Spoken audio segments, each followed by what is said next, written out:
Hi everyone, this is Mindy Eggen for honeybeestamps, and in today's video I'm playing with a brand new product that comes out on August 25th, and this is called the Bountiful Banner. Now there's actually a collection that can go with this. There's the stamp set, there's a coordinating die for the sentiments and that floral arrangement, but then there's also a separate die and kind of that embossing plate, and then a coordinating stencil. Now you don't have to get all of them, but they all do work together to create a beautiful card project. I'm just going to be using the stamp and the coordinating die. I haven't done any Copic coloring for quite a while, so I thought this was a great chance to do that because the areas are fairly small to color in and should go pretty quick. Now I am prepping or conditioning my stamp with my hand to wipe off any kind of residual residue that might be on there from the manufacturing process.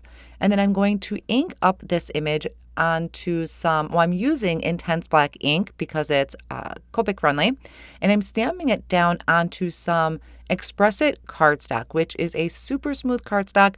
I've really been enjoying using this lately for my markers because the ink doesn't absorb into the cardstock quite like it does with maybe 80-pound cardstock. You choose whatever kind of cardstock works best for you. Now, just previously I had shown you there are some kind of ink swatches that I like to do with my coloring. So I just went through and picked out some colors that were going to match the image that image in my mind that I had of this set. I really wanted to create a nice rich color in fall themed. So that is what I'm going to do today. Now I started out with a set of leaves. I'm going to color the leaves in a couple different shades. For this one, I am doing G28, YG67, and YG63. I think I end up not using the YG67 afterwards. I started off by coloring in the leaves with my lightest color, and then all I'm going to do is take that G28 and just add a line on one side of the leaf to give it that look of dimension.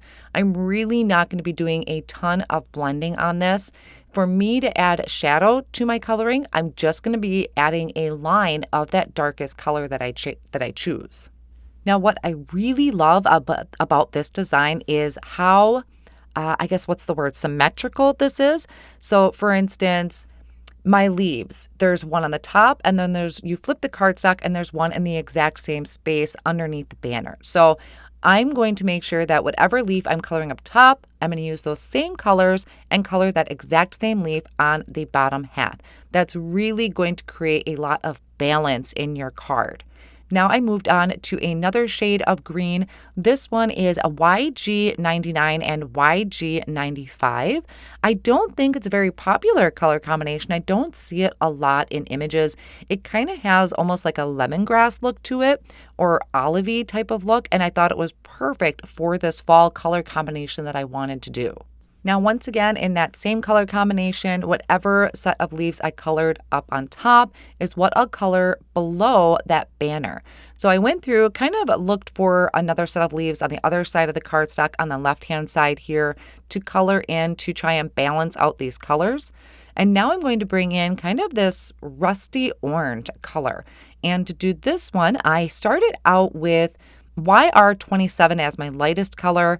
I did E08, and then afterwards I'm going to come in with an E18 and just really lightly add flicks of that brown just to kind of help give it more of a fall vibe and help deepen that shadow area a little bit. So I really love that color combination for these leaves.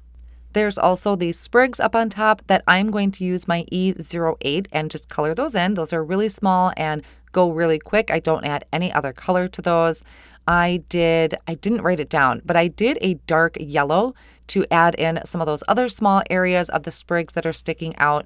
And then for the flowers, and I knew this right off the bat when I saw this image, is that I wanted to do a really deep red. So I started off with R35. I laid that color down first, and I just start with the one image because I wasn't exactly sure how it was going to look. Looks great in my mind, but let's see if it worked on paper. And then I'm coming in with R39 and just doing flicks out from the center. Now I wanted to add just a little bit more depth to that, so I came in with an R59, and then I went through and colored in the rest of the flowers with those same colors, and then added that bit of yellow into the centers. Now, I don't normally stamp back over my coloring images, but I thought since I didn't take my stamp out yet, I would go ahead and ink that image up again with the intense black ink and stamp that down. And it's really going to just make everything more intense, just like the ink pad suggests, intense black. So I stamped that down, and I'm just going to leave it as that. I'm not going to stamp it anymore after this as far as the outlines. I think that also helped bring everything to the forefront. I picked out a sentiment off of that stamp set that's going to fit right inside of that banner. I had debated about coloring in that banner, but decided to just leave it for now. Once again, I conditioned that stamp with my finger. I prepped the cardstock with an anti-static powder tool, and then I'm going to stamp this down, just applying a really light pressure. It is a brand new stamp. I have not used this sentiment before, so I am going to stamp that one more time to make sure I'm getting a really good impression. Since it's a clear ink, I can't really see it, so I figure by stamping it twice, I should be pretty good. Then I'm going to sprinkle on some of this, I think it's called Gilded Gold Embossing Powder from Brutus Monroe. I sprinkle that on, tap from underneath to really let that settle into the ink, and then I can melt that with my heat tool. Now at this point, you might see a mistake on my sentiment, and I'll get to that in just a moment. For right now, I had taken the coordinating die, lined that up, and die cut that out. And this is going to die cut out that entire area. So this is going to be great for adding directly to your card fronts. So it kept everything together, which I really love, and it covers an A2 size card perfectly. Now, I do have a piece of Toffee or craft cardstock that I'm going to use for my card base, which is 4 1/4 by 5 1/2. And I decided I wanted to add some white splatter to this. So I diluted my white paint with some water, and I'm adding the splatters to the background. Now, a lot of that is going to be covered up by my image, but I really wanted to have kind of some of that subtle splatter around the edges.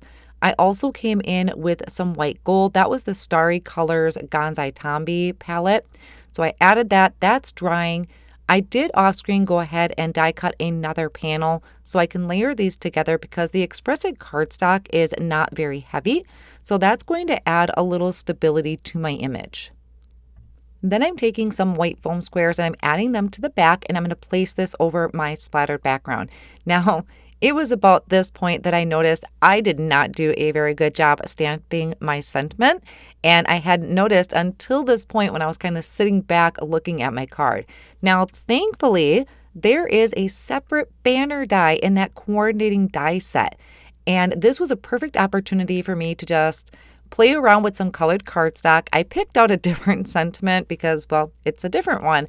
So I stamped this down onto some dark brown cardstock in the embossing ink once again, prepped the cardstock, and this time I was really making sure to press my fingers over everything to get that good coverage.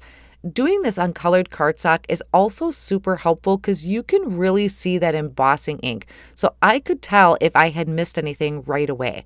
I did it on this dark brown cardstock, and I also gave myself another option by stamping it on some kind of dark orange colored cardstock. And then I used that coordinating banner die to die cut this out.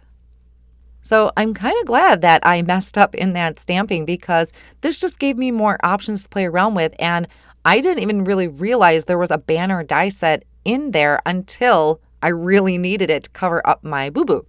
So I used my Bitty Buzz cutter to die cut out my sentiments, and then I brought that over to the front of my card and I played around with both ideas. I chose these colors because it kind of went with the color palette that I was doing.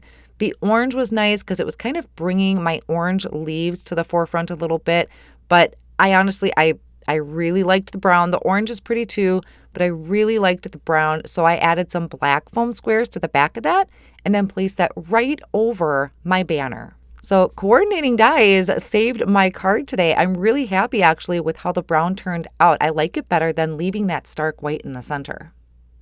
That finishes up my card project for you today, and this set will be available on the honeybeestamps website on August 25th. All of my supplies will be listed down below in the video description and over on my blog as well. Thank you so much for joining me, and I'll see you in the next card tutorial.